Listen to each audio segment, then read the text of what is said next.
성도님들 한 주 동안도 평안히 잘 보내셨습니까? 한 주가 참 빠르게 지나가시진 않으셨습니까? 저는 지난주에 이 자리에서 안겨 있었던 게 엊그제 같은데 벌써 설교하러 이 자리에 올라오게 됐습니다. 설교 준비하랴 방문다리를 하다 보니까 한 주가 금방 지나가 버린 것 같습니다.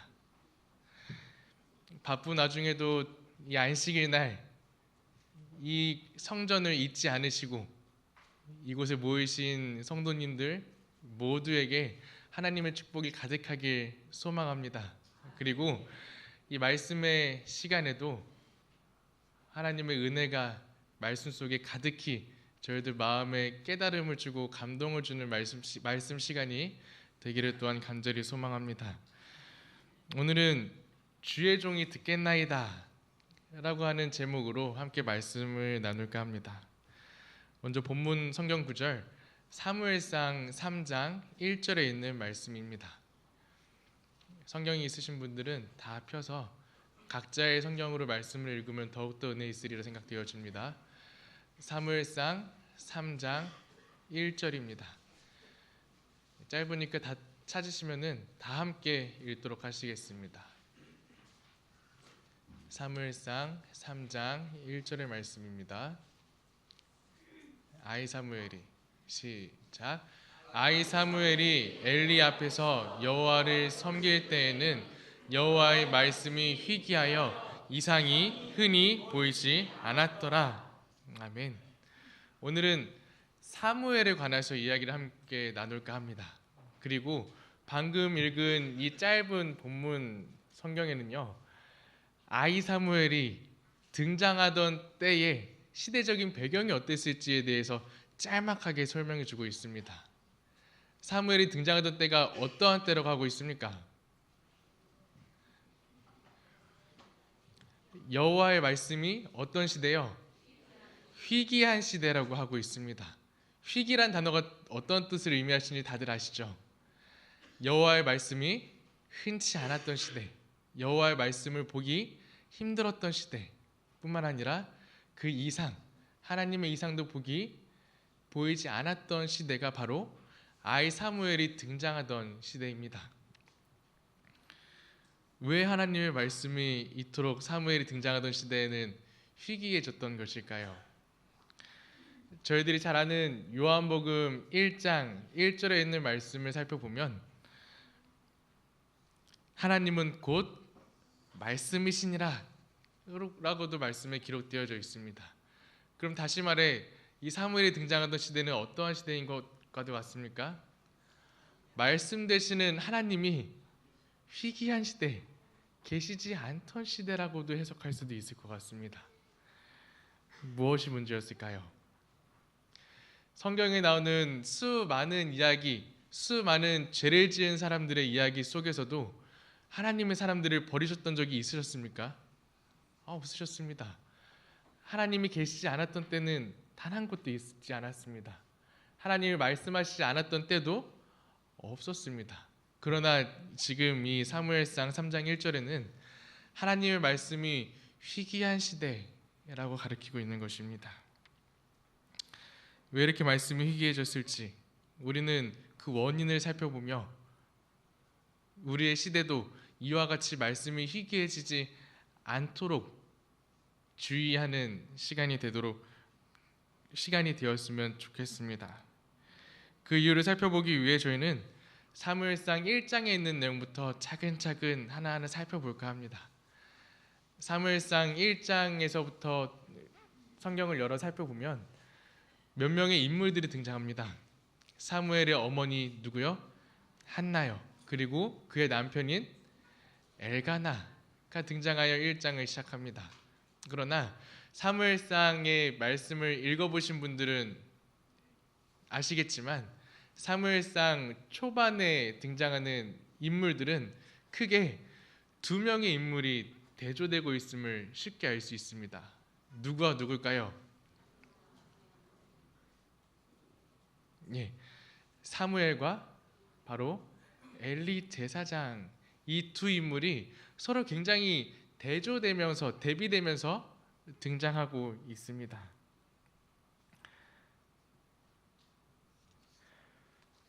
1장에 있는 내용입니다. 한나의 간절한 기도로 아들 사무엘이 태어났습니다. 그리고 한나는 하나님께 약속했던 대로 사무엘을 하나님께 바쳤습니다. 1장 27절에서 28절에 있는 말씀을 제가 읽으면, 이 아이를 위하여 내가 기도하였더니 여호와께서 나의 구하여 기도한 바를 허락하신지라.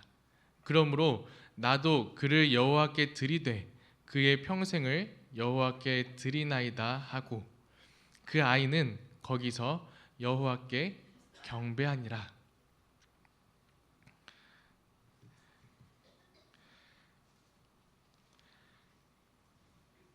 그리고 1장 28절에 있는 내용, 사무엘이 하나님께 경배하고 있다라고 하는 28절에 있는 내용의 다음 구절을 또한 살펴보면 이러한 내용들이 등장합니다. 2장 11절, 엘가나는 라마의 자기 집으로 돌아가고 그 아이는 제사장 엘리 앞에서 여호와를 섬기니라. 이 파란색으로 색깔을 칠해놓은 구절이 사무엘을 가리키는 구절입니다. 사무엘은 1장과 2장에서 계속 뭐하고 있습니까? 여호와 앞에 경배하고 여호와를 섬기고 있다라고 기록되어져 있습니다. 그리고 11절 다음인 12절에는 엘리의 아들들은 불량자라 여호와를 알지 아니하더라. 굉장히 비교되는 등장이죠.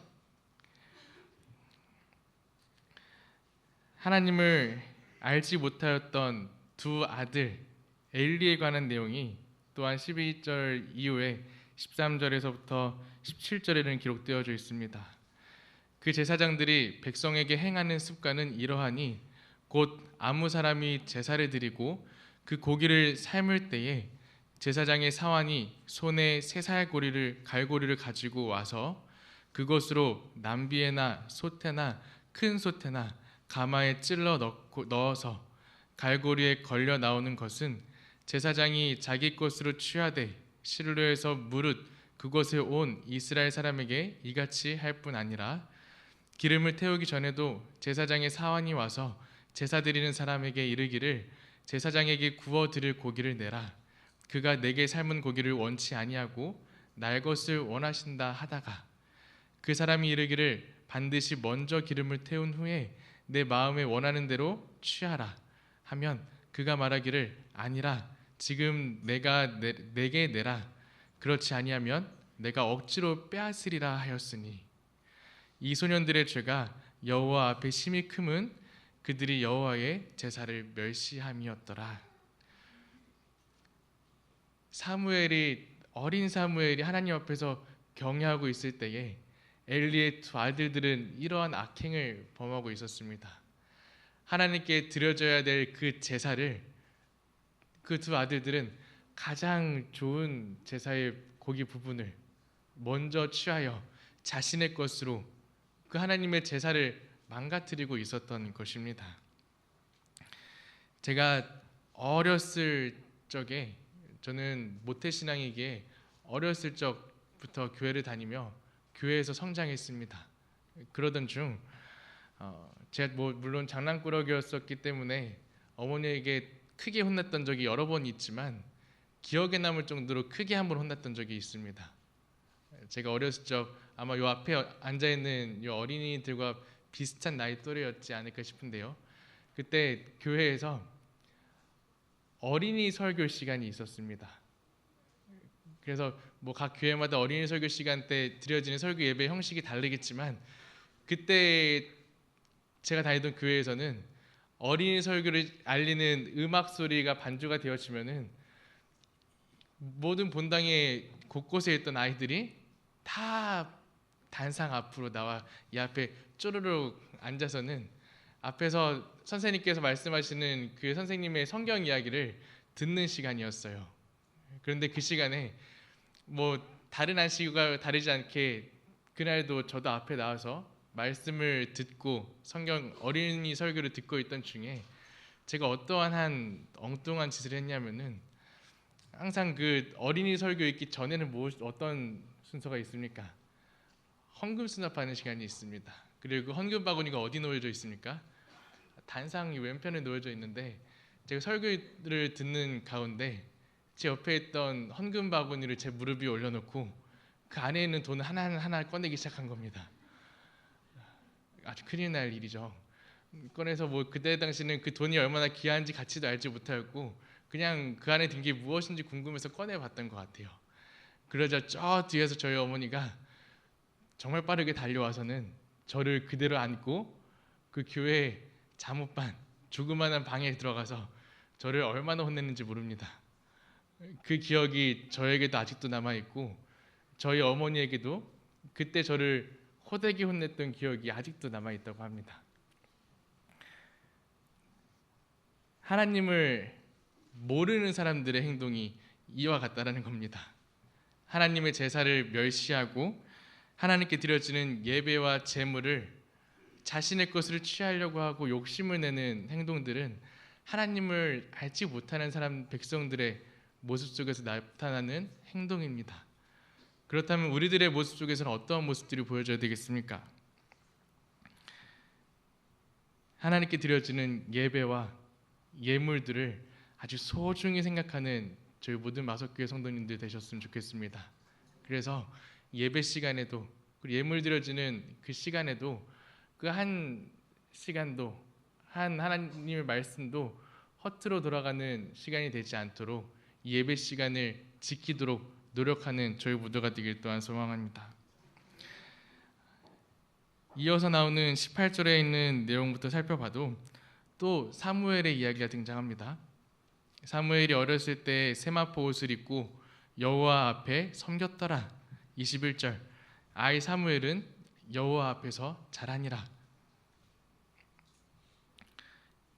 그리고 22절 엘리가 매우 늙더니 그 아들들이 온 이스라엘에게 행한 모든 일과 회막문에서 수종드는 여인과 동침하였음을 듣고 계속 상반되고 있는 게 보이시죠?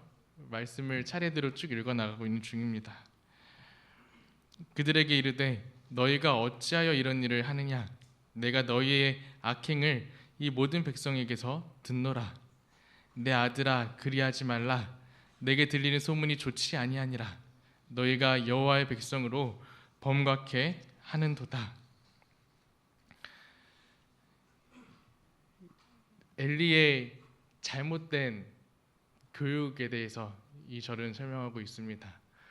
엘리의 두 아들들이 사람들에게도 소문이 쫙 날 정도로 불량자라고 불려지고 있습니다. 그리고 불량자라고 불려지고 있을 그때에 그 아들들이 또 어떤 죄를 짓습니까?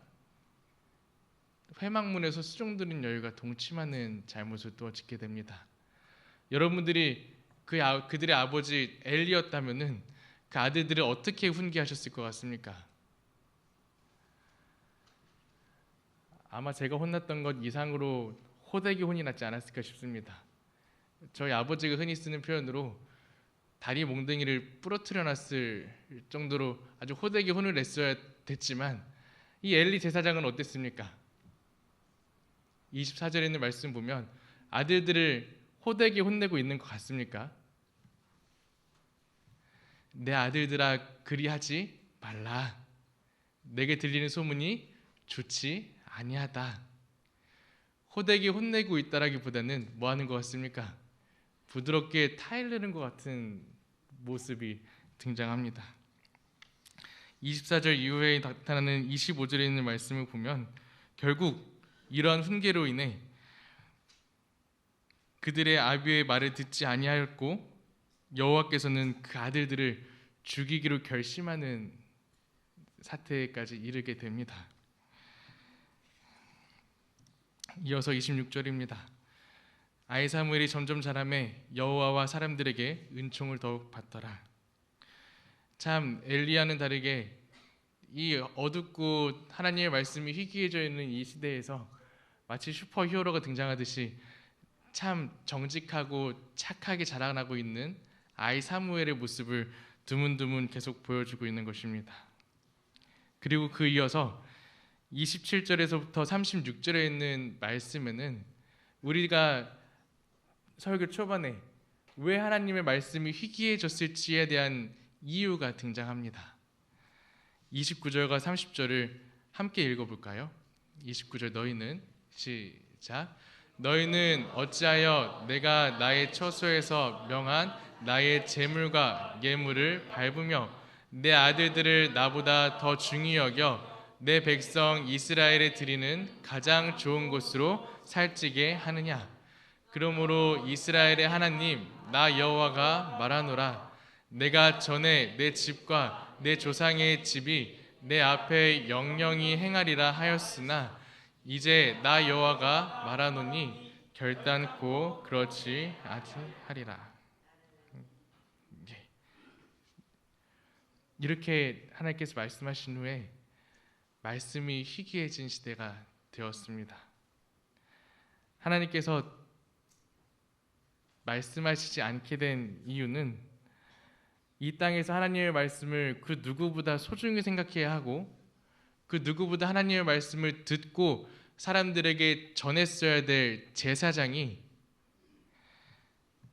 하나님의 말씀보다 아들들 사랑하는 마음이 더 컸기 때문입니다.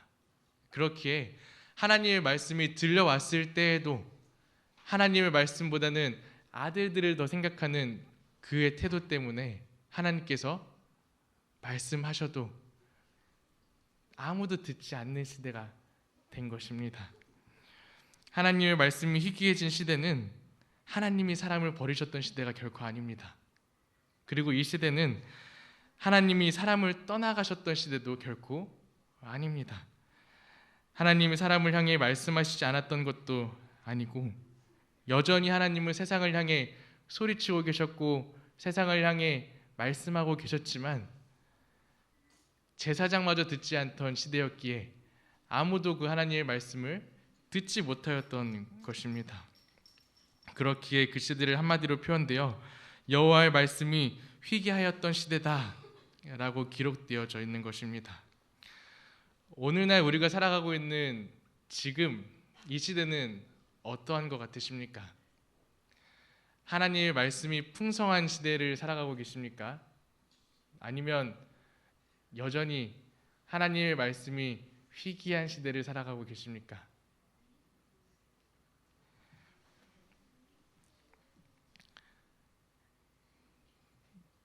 아마 많은 사람들 마음속에는 하나님의 음성이 들리지 않은 채 하나님의 말씀이 희귀해진 채로 살아가고 있는 시대임을 저희 모두는 다 잘 알고 계실 것이라 생각되어집니다.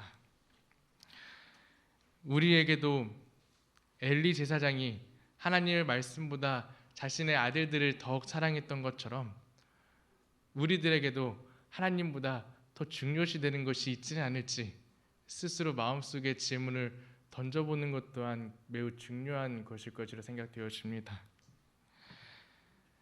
너무나도 잘 아는 시겠지만 이 말씀과 너무 잘 어울릴 것 같아 제가 한 시를 가지고 왔습니다. 하나님은 3등이십니다라는 시를 다들 잘 아시죠? 하나님은 3등입니다. 1등은 하고 싶은 일, 2등은 해야 하는 일, 3등은 하나님을 만나는 일, 하고 싶은 일 다 하고 해야 할 일도 다 마치고 그 후에 여유가 있으면 하나님을 만나줍니다. 하나님은 3등입니다. 어려운 일이 생길 때에도 하나님은 3등입니다. 내 힘으로 한번 해보고 그래도 안 되면 가까이 있는 사람에게 도와달라 하고 그나마도 안 될 때 하나님을 부릅니다. 하나님은 3등입니다. 거리에서도 하나님은 3등입니다. 내게 가장 가까이 있는 것은 나 자신, 그 다음에 내 마음을 알아주는 사람, 그 다음에야 저 멀리 하늘에 계신 하나님이십니다. 하나님은 3등입니다. 라는 한 시가 있습니다. 지금 머릿속에 우리들에게도 이 질문을 던졌을 때 하나님의 말씀보다 하나님보다 더욱더 소중하게 생각되어지는 것들이 우리 마음속에 떠올랐다면 그것들이 바로 저희들의 마음과 이 시대를 살아갈 때에 이 시대에 하나님의 말씀이 희귀해지도록 만드는 것들임을 저희들은 잊지 말고 명심하셔야 합니다. 무엇을 듣는다라고 하는 것은 굉장히 우리들에게 중요한 영향을 끼칩니다. 어떤 것을 듣느냐에 따라 우리들이 생각하는 것과 말하는 것과 행동하는 것과 삶의 방향이 달라질 수도 있습니다. 그렇기에 우리는 더 좋은 것을 듣기 위해 준비해야 하며 매 순간 노력해야 합니다. 우리의 귀는 좋은 것을 듣는 데 더욱더 익숙해져 있어야 하고 세상의 것을 듣기보다는 하나님의 말씀을 듣는 귀에 더욱더 가까운 귀로 훈련되고 연습되어질 필요가 있습니다. 한 이야기를 짧게 들려드리겠습니다. 아프리카에서 놀러온 친구라는 제목의 이야기입니다. 한 아프리카에서 맨날 동물들과 뛰어놀기만 했던 한 친구가 미국에 있는 미국 도시에 살고 있던 친구를 만나기 위해 미국에 놀러 왔습니다. 차들이 지나다니고 시끄러운 경적 소리가 들리는 그 가운데에서 그 미국에 있던 친구가 아프리카에서 온 친구에게 도시를 구경시켜 주겠다며 이곳저곳 데려다니기 시작했습니다. 그런데 그때 아프리카에서 놀러온 이 친구가 야, 어디서 귀뚜라미 소리 들리지 않아? 라고 하면 친구의 발걸음을 멈추는 겁니다. 그래서 그 친구도 멈춰서 뭘 들어봤습니까? 귀뚜라미 소리가 어디서 들리나 귀를 기울여 들어봤는데 그 소리가 들릴까요? 아무리 기울여도 들리지가 않는 것입니다. 그래서 무슨 소리가 들리냐고 가던 길이나 마저 가자고 하면서 또 신이 나서 이곳저곳 설명해 주며 길을 걷기 시작했습니다. 그런데 그 아프리카에서 온 친구가 아니다고 분명히 어디서 소리가 들린다면서 그 친구를 데리고 소리가 나는 곳을 향해 발걸음을 옮겼습니다. 그곳에 도착하니 뭐가 있어요? 귀뚜라미가 진짜로 있는 겁니다. 그래서 이 도시에 있던 친구가 깜짝 놀랐습니다. 야, 너는 귀가 참 좋구나. 어떻게 이 소리를 들었어? 라고 놀라고 있었습니다. 그러면서 그 친구의 귀가 좋음을 칭찬하며 자리에 일어서던 도시 친구의 주머니에서 동전 2개가 땡그랑하고 바닥에 떨어졌습니다. 그러자 그 길을 걷고 있던 수많은 길을 걷던 사람들이 무슨 소리에 반응했습니까?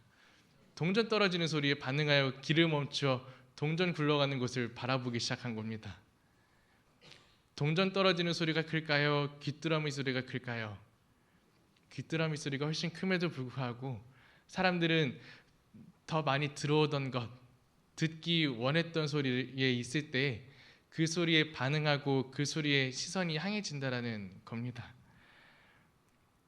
우리는 무엇을 많이 들어오셨습니까?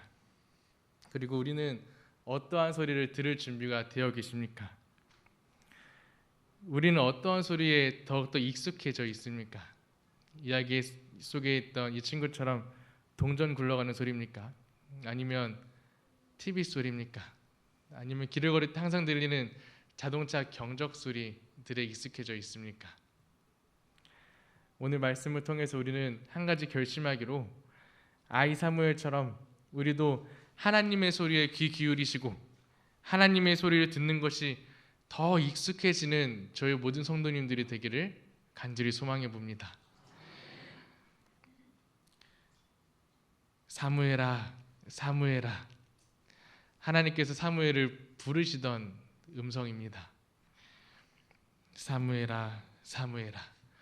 말씀이 희귀해져 있었던 그때에 처음으로 사무엘을 통해서 하나님께서 다시금 말씀하기 시작하신 것입니다. 그리고 그 후에 사무엘의 대답은 주여 말씀하옵소서 주의 종이 듣겠나이다 였습니다.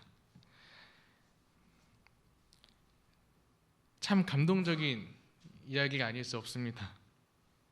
제가 소망하는 한 가지는 이 말씀을 준비하면서 제가 결심했고 또 모든 성도님들이 함께 꿈꿨으면 좋겠다 하는 것 한 가지는 저희 모인 모두가 이 아이 사무엘과 같은 사람들이 되었으면 좋겠다 하는 마음이 갖게 되었습니다. 우리를 통하여서 말씀이 희귀해져 있는 이 시대가 다시금 하나님의 말씀이 풍성해지는 시대가 되기를 간절히 소망합니다. 그리고 하나님께서 우리에게 말씀하실 때에 우리도 이 땅에 살고 있지만 하늘에 살고 있는 것 같은 기쁨과 승리의 마음으로 이 세상에서 모든 시험들을 이겨낼 수 있으리라 확신합니다. 하나님께서 부르셨던 사무엘에게는 몇 가지 특징들이 있습니다. 이 특징들을 말씀드리면서 이 설교를 마무리 지을까 합니다. 첫 번째 특징은 아이 사무엘은 꾸준히 조금씩 준비되어져 나갔다는 겁니다.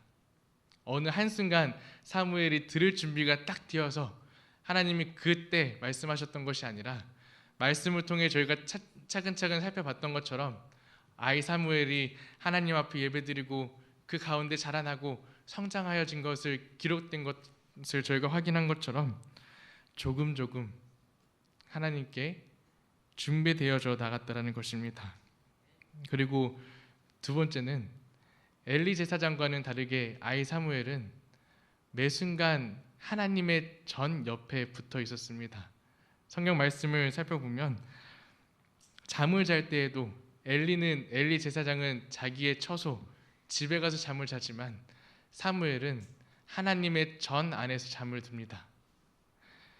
매 순간 사무엘은 하나님의 말씀을 곁에 두며 살았고 잠을 자는 순간에도 하나님의 성전을 결코 떠나지 않았음을 우리는 말씀을 통해 확인할 수 있습니다.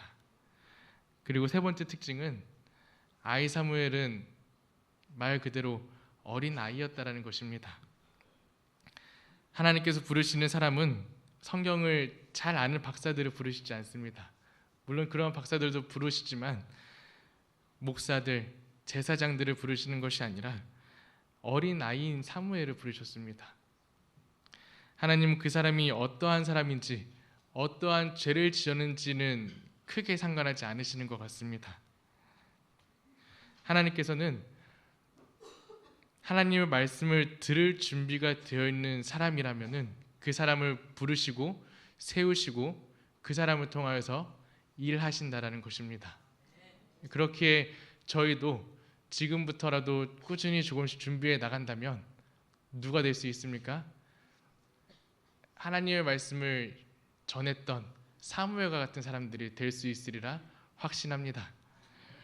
그리고 사무엘상 3장 19절에 있는 말씀을 통해 저희들이 확인할 수 있는 것처럼 여호와께서 아이 사무엘과 계속 함께 계셨던 것을 저희는 확인할 수 있습니다. 사무엘이 자라매 여호와께서 그와 함께 계셔서 그 말로 하나도 땅에 떨어지지 않게 하시니 단에서부터 브엘세바까지 온 이스라엘의 사무엘은 여호와의 선지자로 세우심을 입은 줄을 알았더라. 하나님의 음성을 듣는 사람은 하나님께서 분명 함께 하십니다. 사무엘이 말씀하옵소서 주의 종이 듣겠나이다 라고 대답했던 그 후로 그의 모든 삶은 하나님이 함께 하시는 삶이었습니다. 그리고 꼭 하나 저희들이 중요하게 기억해야 할 것은 하나님과 함께 하시는 사람은 그 사람만 구원받지 않습니다.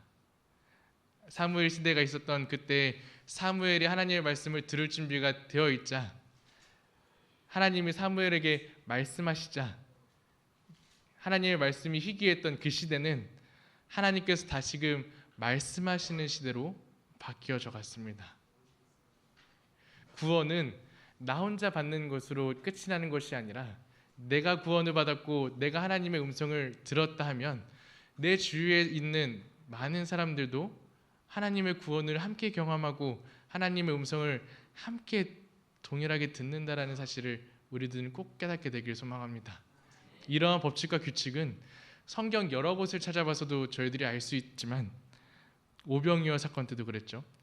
한 아이의 믿음으로 인해 많은 사람들이 그 배부르게 도시락을 나눠 먹었습니다.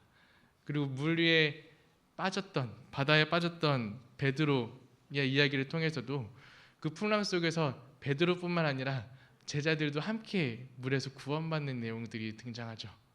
이 외에 많은 성경 이야기들을 살펴보면 하나님께서 보이시는 구원의 법칙은 사무엘만 구원하시는 하나님이 아니신 사무엘이 살고 있는 그 시대와 그 나라와 그 모든 땅에 있는 사람들을 구원하시고자 하시는 하나님의 계획이 있음을 우리들은 기억하시길 바랍니다.